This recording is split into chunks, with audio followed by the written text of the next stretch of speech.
ತಲವಕಾರೋಪನಿಷತ್ತು. ಅನಂತಗುಣಪೂರ್ಣತ್ವಾತಗಮ್ಯಾಯ ಸುರೈರಪಿ ಸರ್ವೇಷ್ಟದಾತ್ರೇ ದೇವಾನಾಂ ನಮೋ ನಾರಾಯಣನೇ. ಅದನ್ನೇ ಹೇಳಿದ್ದು, ಶುಭಾಂಧ್ಯಾಯಂತಿ ಕಾಮಾನ್ ಗುರುದೇವ ಪ್ರಸಾದಜಾನ್. ನಮ್ಗೆ ಒಳ್ಳೇದಾಯಿತು ಅಂದರೆ ನಮ್ಮ ರೋಲ್ ಇರೋದು ಎಷ್ಟದು? ಭಾರಿ ಕಡಿಮೆ ಇರೋದು. ಮಾಡಿಸಿದ್ದು ಅವರು ಎತ್ತರ ಬಿಟ್ಟು ಬಿಟ್ಟರೆ ಏನಾಯ್ತು ಅಲ್ಲಿಗೆ? ಅದು ಈ ಕಥೆಗೆ ಅಪ್ಲೈ ಆಗುತ್ತೆ. ಅಹಂಕಾರ, ಅದರಿಂದ ಏನಾಯಿತು? ಅದಿಷ್ಟು ನಮಗೆ ಒಳ್ಳೆಯದಾಗ ಕೆಟ್ಟದಾಗ ಶುರುವಾಗುತ್ತೆ. ಮಾಡಬಾರದು ಅದಕ್ಕೆ. ಅದು ಯಾವಾಗಲೂ ಜ್ಞಾಪಕ ಇರಬೇಕು. ಈ ತೃಣ ಬಂದಿದೆ ಹೇಗೆ? ಬ್ರಹ್ಮಣೋ ವಾ ಏತದ್ವಿಜೇ ಅಮಹೀಯಧ್ವಮಿತಿ ಬ್ರಹ್ಮೇತಿ ಹೋವ ತಸ್ಮಾದ್ವಾ ಏತೆ ದೇವಾ ಅತಿತರ ಮನ್ಯಾನ್ ದೇವಾನ್ ಜಮದ. ಇದಿಷ್ಟು ಹಿಂದಿದೆ ಏನೂ ಕೂಡ. ನಿನ್ನೆ ಆಗಿತ್ತದು. ಎಲ್ಲಿ ಬಂತು? ಇಂದ್ರ ಬಂದಾಗ ಮೊದಲು ಬಂದಿದ್ದ್ಯಾರೋ? ಅಗ್ನಿ. ಅಗ್ನಿ ಸೂರ್ಯ ಇಬ್ಬರು ಒಂದೇ ವ್ಯಾಖ್ಯಾನ ಮಾಡೋದು. ಆಮೇಲೆ ಅಗ್ನಿ ಇಟ್ಕೊಂಡು ಸೂರ್ಯ ಮಾಡಬಾರ್ದು. ಮೊದಲು ಅಗ್ನಿ, ಆಮೇಲೆ ನಾಸಿಕ್ಯವಾಯು. ಮುಖ್ಯ ಪ್ರಾಣ ಅಲ್ಲ. ಅವರಿಬ್ಬರು ಸೋತುಬಿಟ್ರು, ಅಹಂಕಾರ ಪಟ್ಟರು. ಇದಕ್ಕೆ ಹೇಳಿದರು ಅಹಂಕಾರ ಪಡೋ ಕಾರಣ ಇಲ್ಲ. ಇಂದ್ರನ ಕಳಿಸಿದ್ರು. ಆಮೇಲೆ ತಾರತಮ್ಯ ನೋಡಿ, ಇವರಿಗಿಂತ ಅವರು ದೊಡ್ಡ, ಅವ್ರಿಗೆ ಇನ್ನೊಬ್ರು ದೊಡ್ಡ ಕಳಿಸಿ. ಇನ್ನೂ ಚಿಕ್ಕವರು ಕಳಿಸಲ್ಲ. ದೊಡ್ಡ ಟೀಮ್ ಸೋತು ಅಂತ ಇನ್ನೂ ದೊಡ್ಡ ಟೀಮ್ ಕಳಿಸಿ, ಚಿಕ್ಕ ಟೀಮ್ ಕಳಿಸಿ ಇನ್ನೂ ಸೋತಾಯಿತು. ದೊಡ್ಡ ತಾರತಮ್ಯ ಬಂತೀಗ. ಹೌದ್ರು. ಹೋದ ತಕ್ಷಣ ಪರಮಾತ್ಮ ಮಾಯ ಆಗಿಬಿಟ್ಟ. ಯಕ್ಷ ಇಲ್ಲ ಅಲ್ಲೀಗ. ಅಥೇಂದ್ರ ಮಬ್ಬುರುವನ್ ಭಗವನ್ ಅಲ್ಲ, ನಾಸಿಕ್ ಇದೆಲ್ಲೂ ಇದ್ದಾರೆ. ನಾಸಿಕ ವಾಯು ಅಂತಿದ್ದಾನೆ, ಪ್ರವಾಯುನೂ ಆಗ್ತಾನೆ, ಆಗೋದಿಲ್ಲ ಅಂತಲ್ಲ. ಬಟ್ ಮುಖ್ಯ ಪ್ರಾಣ ವ್ಯಾವೃತ್ತಿ ಆಗಬೇಕಲ್ಲಿ. ಕೋಣವಾಯು ಬೇರೆ, ನಾಸಿಕೆ ವಾಯು ಬೇರೆ. 49 ಜನ ಇದ್ದಾರಲ್ಲ, ಡಿವೈಡ್ ಆಗ್ತಾರೆ. ಈ ಬೇರೆ ತೊಕ್ಕಿನ ಅಭಿಮಾನಿ ಪ್ರಾಣದೇವರು ಬೇರೆ, ಅಹಂಕಾರಿಕ ಪ್ರಾಣದೇವರು. ಗೊತ್ತಾಯ್ತಾ? ಎಲ್ಲ ತುಂಬ ಬೇರೆ ಇದ್ದಾರೆ. ಅವರೇನು ಅರ್ಥ ಮಾಡಿಕೊಂಡ್ರು? ಎಲ್ಲಿ ವಾಯುದೇವರು ಸೋತರು ಅಂತ ಬರುತ್ತೋ ಈ ವಾಯುದೇವರಲ್ಲ. ಅದು ಗಟ್ಟಿಯಾಗಿ ತಿಳ್ಕೊಂಡ್ಬಿಡ್ಬೇಕು. ಅಥೇಂದ್ರ ಮಬ್ರುವನ್ ಮಘವನ್ ಏತದ್ ಜಿಜಾನೀಹಿ ಕಿಮೇತದ್ಯಕ್ಷಮಿತಿ ತಥೇತಿ ತದಭ್ಯದ್ರವತ್ ತಸ್ಮಾತ್ ತಿರೋದಧೇ. ಬರ್ಲೆಕ್ಕ ಬಾಯಾಗ್ಬಿಟ್ಟ. ತಸ್ಮಿನ್ನೇವ ಆಕಾಶೆ ಸ್ತ್ರೀಯಮಾಜಗಾಮ. ಆ ಜಾಗದೊಳಗೆ ಒಬ್ಬ ಸ್ತ್ರೀ ಬಂದು ನಿಂತ್ಕೊಂಡು. ಯಕ್ಷ ಕಾಣಲಿಲ್ಲ ಈಗ. ಇದೊಂದು ಅದು ಯಕ್ಷ. ಇನ್ನೊಂದು ರೀತಿ ಯಕ್ಷ ಪ್ರಶ್ನೆ ಇದು. ಅಲ್ಲಿ ಯಕ್ಷ ಕೇಳಿದ ಪ್ರಶ್ನೆ ಯಕ್ಷ ಯಾರು ಅನ್ನೋ ಪ್ರಶ್ನೆ ಇಲ್ಲ. ಯಕ್ಷ ಯಾರು? ಇಲ್ಲಿ ಅರ್ಥ ಬೇರೆ, ಪ್ರಶ್ನೆ ಪದ ಒಂದೇ, ಅರ್ಥ ಬೇರೆ ಆಗಿಬಿಡೋದು. ಏತಸ್ಮಿನ್ನೇವಾಕಾಶೆ ಸ್ತ್ರೀಯಮಾಜಗಾಮ ಬಹುಶೋಭಮಾನಾಂ ಉಮಾಂ ಹೈಮವತೀಂ. ಯಾರು ಬಂದಿದ್ದು? ಪಾರ್ವತಿ ದೇವಿ ಹೈಮವತೀಂ ಅಂತ ಸ್ಪಷ್ಟ ಮಾಡಿದ್ರು. ತಾಂ ಹೋವಾಚ ಕಿಮೇತದ್ಯಕ್ಷಮಿತಿ. ಈಗ ಇಂದ್ರದೇವರು ಮಾಡಿ ಕೆಲಸ ಏನು ಗೊತ್ತಾ? ಇವ್ರನ್ನೇ ಕೇಳಿದ್ರು. ಅಮ್ಮ, ಯಾರು ಅವ್ರು ಯಕ್ಷ ಇಷ್ಟೊತ್ತಿದ್ದು ಯಕ್ಷ ಅಂತ ಕೇಳಿದರು. ಯಾರು ಅವ್ರು ಯಕ್ಷ ಇದ್ದಿದ್ದು? ಅವ್ರು ಹೇಳಿದರು. ಇತ್ಯತ್ರಾಖ್ಯಾಯಿಕಾಂ ವಚ್ಮಿ ಶೃಣುತಾಂ ತ್ವಂ ಮಹೇಶ್ವರ. ಇದಿಷ್ಟು ಕೂಡ ಸಂಬಂಧ ಹೇಳ್ತಕ್ಕಂಥ ವಾಕ್ಯ. ಈ ವಾಕ್ಯ ದೊಡ್ಡ ಕೊಟೇಶನ್ ಇದು. ಬ್ರಹ್ಮಸಾರಿ ಅಂತ ಕೋಟ್ ಮಾಡ್ತಾರೆ. ವೈಜಯಂತೆ ಅಂತ ಹಿಡಿದು ಮುಂದೆ ಬರುತ್ತೆ. ಅಲ್ಲಿವರೆಗೂ ಒಂದೇ ಕೊಟೇಶನ್, ಲಾಂಗ್ ಕೊಟೇಶನ್. ಇತ್ಯತ್ರಾಖ್ಯಾಯಿಕಾಂ ವಚ್ಮಿ ಶೃಣುತಾಂ ಸ್ವಾಂ ತ್ವಂ ಮಹೇಶ್ವರ. ಯಾರು ಮಾತಿದು? ಬ್ರಹ್ಮದೇವರು ಹೇಳ್ತಾರೆ. ಈಗ ವೈಜಯಂತೆ ಸಮಾಸೇನಂ ಬ್ರಹ್ಮಾಣಂ ಅಂತ ಹೇಳಿದ್ರಿಂದ ಬ್ರಹ್ಮದೇವ್ರನ್ನ ಪ್ರಶ್ನೆ ಕೇಳಿದ್ರು, ಉತ್ತರ ಕೊಡ್ತಾ ಇದ್ದಾರೆ. ಹೇ ಮಹೇಶ್ವರ, ಅವರು ಉತ್ತರ ಕೊಡ್ತಾ ಇದ್ರು. ತುಂಬ ಲಾಂಗ್ ಆಗಿಬಿಟ್ಟಾಗ ಯಾರು ಹೇಳ್ತಾರೆ ಮರ್ತೋಗ್ಬಿಡ್ತದೆ. ಹಾಗಾಗಬಾರ್ದು. ಚಿತ್ವಾ ದೇವೇಶು ತದ್ಬ್ರಹ್ಮ ವಿಜಯದ್ ದೈತ್ಯದಾನವಾನ್. ದೇವತೆಗಳನ್ನು ನೆಲೆಸಿ ಪರಮಾತ್ಮ ದೈತ್ಯದಾನವರನ್ನು ಗೆದ್ದ. ಜಯ ಕೊಟ್ಟವ್ರಿಗೆ ಕ್ರೆಡಿಟ್ ಕೊಟ್ಟ, ಅನುಗ್ರಹ ಅದು. ದೇವೇಭ್ಯೋ ಅರ್ಥಾಯ ವಿಜಯಂ ತಂ ದೇವಾ ಮೇನಿರೇ ಕೃತಂ. ದೇವೇಭ್ಯೋ ಅರ್ಥಾಯ ವಿಜಯಂ ವಿಜಯಾರ್ಥಾಯ ತಮ್ಮ ದೇವ ಮೇನಿರೇ ಸ್ವಗ. ದೇವತೆ ಏನು ತಿಳ್ಕೊಂಡ್ಬಿಟ್ರೆ ಅದನ್ನು ಸ್ವಂತ ಅಂತ ತಿಳ್ಕೊಂಡ್ರು. ಅದಕ್ಕೆ ಟೀಕಾರ ನಮ್ದಲ್ಲ ಅಂತ ಹೇಳೋದಕ್ಕೆ ನಶಬ್ದಾಬ್ಧೋ ಗಾಢಾಹ. ಇದೆಲ್ಲ ಇದೆ, ನಮ್ಮದಾಗಿ ಇಲ್ಲ. ಉತ್ತರ ಅದಕ್ಕೆ ನಮ್ಮದಾಗಿ ಇಲ್ಲ, ದೇವರು ಕೊಟ್ಟಿದ್ದಕ್ಕಿದೆ ಅಷ್ಟೇ. ಕ್ಯಾಶಿಯರ್ ಮುಂದೆ ದುಡ್ಡಿದ್ರೆ ಹಾಗಾಗಿ ದುಡ್ಡಿನ ರಾಶಿ ಇದೆ, ನಮ್ಮದಲ್ಲ. ಆ ರೀತಿ ಎಚ್ಚರ ಇರಬೇಕು. ಆವಿಷ್ಟ ಅಸುರೈಸ್ತೇಷಾಂ ಪ್ರಬೋಧ. ಇದೇನಾರ್ಥ? ಅವು ಯಾತಕ್ಕೆ ತಪ್ಪು ತಿಳ್ಕೊಂಡ್ರು ಅಂದರೆ ಆಗ ಅಸುರಾವೇಶ ಬಂತವ್ರು.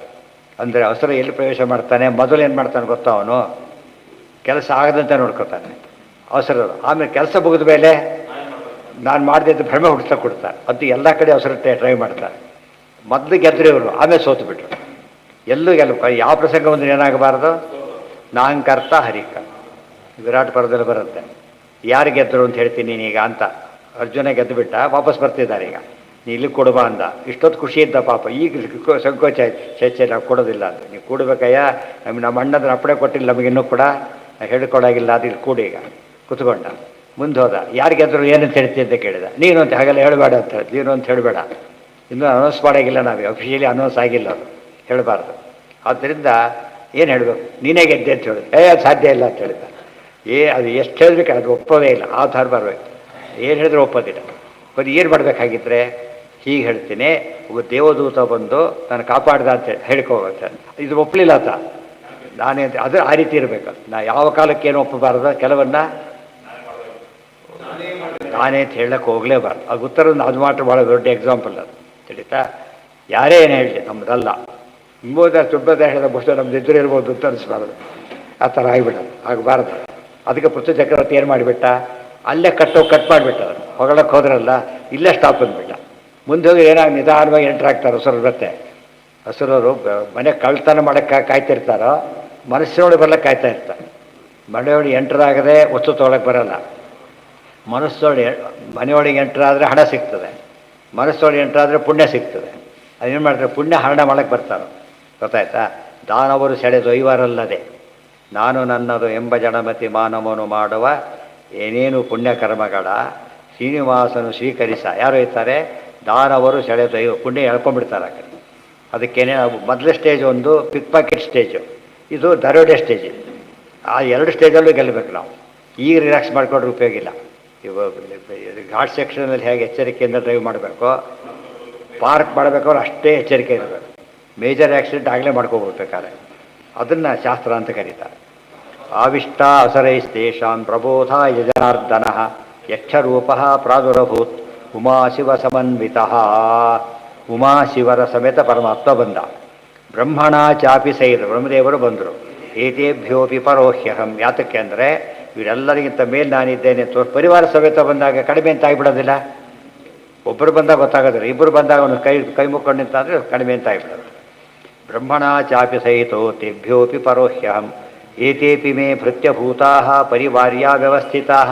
ಇವರೆಲ್ಲ ಪರಿವಾರ ನೋಡು, ಏನು ಮಾಡೋಂಗಿಲ್ಲ, ಪರಿವಾರ ನೋಡಿ ಇವರೆಲ್ಲ ಕೂಡ. ಏತೇಪಿ ಮೇ ಇತಿ ಜ್ಞಾಪಯಿತು ವಿಷ್ಣು ಸಹತೈರಪ್ಯುಪಾಗತಃ ಯೂಯಮೇತಾನಪಿ ಜ್ಞಾತು ಅಶಕ್ತಾ ಕಿಮು ಮಾಮಿತಿ. ನೀವು ನನ್ನ ತಿಳಿಲಿಕ್ಕಾಗೋದಿಲ್ಲಲ್ಲ, ಇವರು ತಿಳಿಲಿಕ್ಕೆ ನಿಮ್ಮ ಕೈಲಾಗೋದಿಲ್ಲ, ನನ್ನೇನು ತಿಳಿತೀರಿ ಅಂತ ಹೇಳ್ತಾರೆ. ಸ್ಮಾಲ್ ಕ್ವಶನ್ನೇ ಆನ್ಸರ್ ಕೊಡೋಕ್ಕೆ ಹೋದರೆ ದೊಡ್ಡ ಕ್ವಶನ್ ಏನು ಮಾಡ್ತೀರಿ ನೀವೀಗ ಅಂತ ತೋರಿಸಲಿಕ್ಕೆ ಅವ್ರು ಯಾರೂ ಕಾಣಲೇ ಇಲ್ಲ. ಇವ್ರ ಕಣ್ಣಿಗೆ ದೇವರು ಕಂಡ ಅರ್ಥ ಆಗಲಿಲ್ಲ, ಅವ್ರು ಕಾಣಲೂ ಇಲ್ಲ. ಆಗ ನೋಡ್ತಾರೆ ವ್ಯವಸ್ಥಿತ ಯೂಯಮೇತಾನಪಿ ಜ್ಞಾತು ಅಶಕ್ತಾ ಕಿಮು ಮಾಮಿತಿ ತಜ್ಞಾನಾರ್ಥಂ ಹುತಾಶಶ್ಚ ನಾಸಿಕ್ಯೋ ವಾಯುರೇವಚ. ನೋಡಿ ನಾಸಿಕ್ಯವಾಯ ಅಂತ ಅರ್ಥ ಬರೀತಾರೆ. ಪ್ರಮಾಣ ಏನಂದ್ರೆ ಪ್ರಮಾಣ ಬ್ರಹ್ಮಸಾರ ಹೇಳ್ತಾ ಇದೆ. ನೀವು ನಿಮ್ಮ ಮರ್ಯಾದೆ ಉಳಿಸ್ಕೊಳ್ಳೋಕ್ಕೋದ್ರೆ ಚೇಂಜ್ ಮಾಡಿರಿ ಅಂತಲ್ಲ, ಪ್ರಮಾಣ ಇರೋದೇ ಹಾಗೆ, ಡಾಕ್ಯುಮೆಂಟ್ ಇರೋದೇ ಹಾಗೆ. ಮಾಮಿತಿ ತಜ್ಞಾನಾರ್ಥಂ ಹುತಾಶ ಅಂದರೆ ಅಗ್ನಿ, ನಾಸಿಕ್ಯೋ ವಾಯು, ಇಂದ್ರಶ್ಚ ಕ್ರಮಶೋ ಜಗ್ಯುಹು ತಂ ಜ್ಞಾತುಂ ನೈವ ಚಾಶಕನ್. ಅವ್ರಿಗೆ ಅರ್ಥನೇ ಆಗಲಿಲ್ಲ. ತತ್ರ ಇಂದ್ರೋ ಅಧಿಕ ಬುದ್ಧಿತ್ವಾತ್.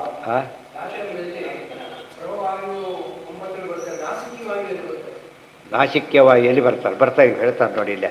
ನಾಸಿಕ್ಯೋ ವಾಯುರೇವಚ. ಇಂದ್ರ ಒಂದೊಂದು ಸರ್ತೆ ಪ್ರಭಾವಾಯುವೇ ಆಗ್ತಾರೆ. ಅವಾಗ ಅಲ್ಲೇ ಬಂದರು, ಪ್ರಭಾ ಕಷ್ಟಲ್ಲಿ ಬಂದುಬಿಡ್ತಾರೆ ಮತ್ತೆ. ನಾಶಕನ್ ಇಂದ್ರಶ್ಚ ಕ್ರಮಶೋ ಜಗ್ಯು ತಂ ಜ್ಞಾತುಂ ನೈವ ಚಾಶಕನ್ ತತ್ರೇಂದ್ರೋ ಅಧಿಕ ಬುದ್ಧಿತ್ವಾತ್ ಪೃಚ್ಛತೀತಿ ನೋಡಿ. ಅಧಿಕ ಬುದ್ಧಿತ್ವಾತ್ ಅದಕ್ಕೆ ಯಾರು ವ್ಯಾಖ್ಯಾನ ಮಾಡ್ತಾರೆ ಅಂದರೆ ಇಂದ್ರ ಅದಕ್ಕೆ ಅಧಿಕ ಬುದ್ಧಿತ್ವಾತ್ ಅಂತ ಅರ್ಥ. ಬುದ್ಧಿ ಜಾಸ್ತಿ ಇದೆ ಅವರಿಗೆ, ಆದ್ದರಿಂದ ಸಾಧ್ಯ ಇದೆ. ಚಾಶಕನ್ ತತ್ರೇಂದ್ರೋ ಅಧಿಕ ಬುದ್ಧಿತ್ವಾತ್ ಪೃಚ್ಛತೀತಿ ಜನಾರ್ದನ. ತಾನೇ ಹೇಳ್ಬೋದಾಗಿತ್ತಲ್ಲ ಅಂದರೆ ಸಾಕ್ಷಾತ್ ಶ್ರವಣ ಮಾಡೋ ಅಧಿಕಾರ ಅವರಿಗಿಲ್ಲ. ಸಾಕ್ಷಾತ್ ಉಪದೇಶ ಪರಮಾತ್ಮನಿಂದ ಸ್ವೀಕಾರ ಮಾಡೋದು ಅರ್ಹತೆ ಇರೋದು ಯಾರಿಗೆ? ತೇನೇ ಬ್ರಹ್ಮ ಹೃದಯ ಆದಿಕವೈ, ಬ್ರಹ್ಮವಾಯುಗಳಿಗೆ ಮಾತ್ರ ಇರೋದು. ಅದಕ್ಕೆ ಆಚಾರ್ಯ ತಸ್ಯೈವ ಶಿಷ್ಯೋ ಜಗದೇಕ ಭಕ್ತೋ ಅಂತ ಹೇಳ್ತಾರೆ. ಉಳಿದವ್ರ ಹೇಳ್ಕೊಳಕ್ಕೆ ಬರೋದಿಲ್ಲ ಹಾಗೆಲ್ಲ. ದಶಾಶಕನ್ ತತ್ರೇಂದು ಅಧಿಕ ಬುದ್ಧಿತ್ವ ಪೃಚ್ಛತೀತಿ ಜನಾರ್ದನ ಮತ್ತ ಶಿವಾತ್ ಬ್ರಹ್ಮಣಶ್ಚ ಶ್ರೋತುಂ ನೈವಾಪಿ ಶಕ್ತಿಮಾನ್. ನಾನು ಡೈರೆಕ್ಟ್ ಹೇಳಾಗಿಲ್ಲ, ರುದ್ರದೇವರು ಡೈರೆಕ್ಟ್ ಹೇಳಾಗಿಲ್ಲ, ಬ್ರಹ್ಮದೇವರು ಸಾಧ್ಯ ಇಲ್ಲ. ಅದಕ್ಕೇನೆ ಯಾರು ಹೇಳು ಸಾಕ್ಷಾತ್ ಗುರು ಯಾರವರಿಗೆ? ಪಾರ್ವತೀ ದೇವಿ. ಅದಕ್ಕೇನೆ ಅವ್ರನ್ನ ಕರ್ಕೊಂಡು ಬಂದು ಅವ್ರ ಕೈಲಿ ಹೇಳಿಸ್ತಾರೆ. ಗೊತ್ತಾ? ಮತ್ತ ಅಂದರೆ ನನ್ನಿಂದ ಅಂತ ಅರ್ಥ. ಮತ್ತಃ ಮತ್ತ ಶಬ್ದ ಅಹಂ ಇದದು ಅಸ್ಮತ್ ಶಬ್ದ, ಮಮ ಮತ್ತಃ ಎರಡು ಒಂದೇ ಅರ್ಥ. ಗೊತ್ತಾಯ್ತಾ? ಮತ್ತ ಈ ರೀತಿ ಮತ್ತ ಅಂತ ಓದ್ಕೋಬಾರದು. ಮತ್ತೆ ನಮ್ಮ ನೈವಾಪಿ ಮತ್ತಃ ಮತ್ತನಾಗಿ ಅಂತ ಅರ್ಥ ಮಾಡಬಾರದು. ಮತ್ತೆ ಮತ್ತಃ ನನ್ನಿಂದ ಹೇಳೋ ಅರ್ಹತೆ ಇಲ್ಲ.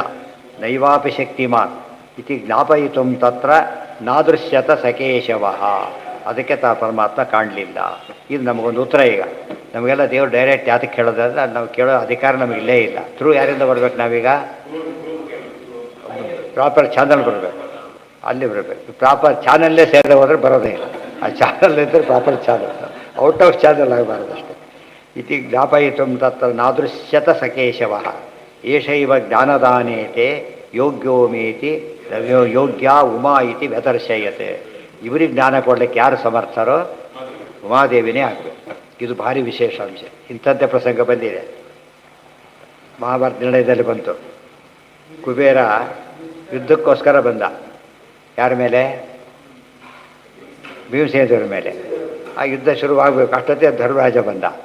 ಧರ್ಮರಾಜ ನೋಡಿದ ತಕ್ಷಣ ಆತನ ಏನಾಯಿತು? ಹಸುರಾವೇಶ ಕಡಿಮೆ ಆಗಿಬಿಡ್ತು. ಭೀಮನ್ ನೋಡಿದ್ರೆ ಕಡಿಮೆ ಆಗಿಲ್ಲ, ನೋಡಿದ್ರೆ ಕಡಿಮೆ ಆಯಿತು. ನೋಡೋದಕ್ಕೆ ಏನು ಅನಿಸುತ್ತೆ? ಧರ್ಮರಾಜನ ಬೆಟ್ರ್ ಭೀಮಿಗೆ ಅಂತ ಅಲ್ಲ. ಭೀಮನ ಚೇಂಜಸ್ ನೋಡೋಕೆ ಆಗೋದಿಲ್ಲ ಆತನಿಗೆ. ಇವಾಗ ಒಂದೇ ಕ್ಲಾಸ್ ಒಳಗೆ ಪ್ರೊಫೆಸರ್ ಪಾಠ ಮಾಡಿದ್ರೆ ಎಲ್ಲರೂ ಫೇಲ್ ಆಗಿಬಿಡ್ತಾರೆ. ಅವನ ಅರ್ಥನೇ ಆಗಲ್ಲ ಅವ್ರಿಗೆ ಯಾರಿಗೂ ಕೂಡ. ಯಾರಾಗಬೇಕು ಇದಕ್ಕೆ? ಅವ್ರ ಲೆವೆಲಲ್ಲಿ ಆಗಬೇಕು. ಇದೇ ಪ್ರಶ್ನೆ. ಅದಕ್ಕೆ ಕುಬೇರ ಬಂದಾಗ ಆದ ಶಾಂತಿ ಇದು ಬಂದಾಗ ಆಗಲಿಲ್ಲ. ಹೇಳಿತಾ? ಇಲ್ಲೂ ಹಾಗೆ ಇಂದ್ರ ಎಲ್ಲರೂ ಸಿಮಿಲರ್ ಒಂದಕ್ಕೊಂದಿವು. ಅದಕ್ಕೆ ವೇದಾರ್ಥ ಪರಿಭ್ರಮಿತ ಅಂತ ಇನ್ಸ್ಟೆನ್ಸ್, ಪ್ಯಾರಲ್ ಇನ್ಸ್ಟೆನ್ಸ್ ಸಿಕ್ಕಾಗ ಏನಾಗುತ್ತೆ ನಮಗೆ? ಕ್ಲಾರಿಟಿ ಜಾಸ್ತಿ ಬರುತ್ತೆ. ಅದು ಬಂತು, ಅಷ್ಟಾಯ್ತು. ಅಲ್ಲಿಗೆ ಖಂಡ ಮುಗೀತು. ಮುಂದಿನ ಖಂಡ ಹಾಂ ಏನು ಬಂದಿದೆ? ಎಷ್ಟೋ ಕಡೆ ಬರುತ್ತೆ. ಬರೋ ರೀತಿ ಬೇರೆ, ಬರೋದು ನಿಜ, ಬೇರೆ ಬೇರೆ ರೀತಿಯಲ್ಲಿ ಬರುತ್ತೆ. ನಾವೇ ಮಾಡಿದ್ವಿ ಅಂತ ಎಲ್ಲ ಅಲ್ಲಿ ಈ ದೇಹ ನಾವೇ ಇಟ್ಕೊಂಡಿದ್ದೇವೆ ಅಂತ ಅಹಂಕಾರ ಎಲ್ಲ ತೆಗೆದಾಕಿ. ಅಲ್ಲೂ ಎರಡಿದೆ, ಒಂದು ಲೋಕೋಪಕಾರ ದೃಷ್ಟಿ ಇದೆ, ಇದು ಇದೆ. ಇಲ್ಲಿ ಒಂದೇ ಇರೋದು. ಗೊತ್ತಾಯ್ತಾ? ಏಷೈವ ಜ್ಞಾನದಾನೇತೆ ಯೋಗ್ಯೋಮೇತಿ ವ್ಯವದರ್ಶಯ. ಉದಾಹರಣೆಗೆ ಒಬ್ಬ ಅಪ್ಲಿಕೇಶನ್ ಹಾಕ್ತಾನೆ, ಅವನು ಬಿ ಎಸ್ ಸಿನೇ ಮಾಡಿಲ್ಲ, ಎಮ್ ಎಸ್ ಸಿಗೆ ಅಪ್ಲಿಕೇಶನ್ ಮಾಡಿ ಅವನು ಹೇಳ್ತಾನೆ ಫಸ್ಟ್ ಬಿ ಎಸ್ ಸಿ ಮುಗಿಸ್ಕೊಂಡು ಬಾ ಅಂತ ಕಳಿಸ್ತಾರಲ್ಲ ಹಾಗೆ. ಯಾಕೆ? ಎಲಿಜಿಬಿಲಿಟಿ ಬರೋದೇ ಇಲ್ಲ ನಿಲ್ತಾ ಹೋದರೆ. ಉಮಾದೇವಿಯಿಂದ ಕೇಳ್ಕೊಂಡೇ ಬರಬೇಕು. ಅಲ್ಟಿಮೇಟ್ಲಿ ಬ್ರಹ್ಮದೇವರು ಉಪದೇಶ ಮಾಡ್ತಾರೆ. ಬರೀ ಕೊನೆ ಅಡ್ರೆಸ್ ಅವ್ರದ್ದೇ. ಏನು?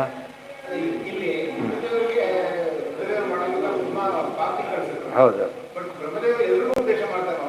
ಅದು ಅಲ್ಟಿಮೇಟ್ ಕೊನೆಯದು, ಲಾಸ್ಟ್ ಅದು. ಈಗ ಜ್ಞಾನ ಬರಲಿಕ್ಕಲ್ಲದು, ಜ್ಞಾನ ಸ್ಥಿರವಾಗಲಿ. ಕಾನ್ವೊಕೇಶನ್ ಅಡ್ರೆಸ್ ಇದ್ದಾಗ ಒಟ್ಟಿಗೆ ಕೇಳೋದು. ಸರ್ವೇಂದ್ರಿಯ ಪ್ರೇರಕೇಣ ಶ್ರೀ ಪ್ರಾಣಪತಿ ನೇರಿತ ಯದವೋಚಮಹಂ ತೇನ ಪ್ರೀಯತಾಂ ಕಮಲಾಲಯ. ಆನಂದತೀರ್ಥವರದೇ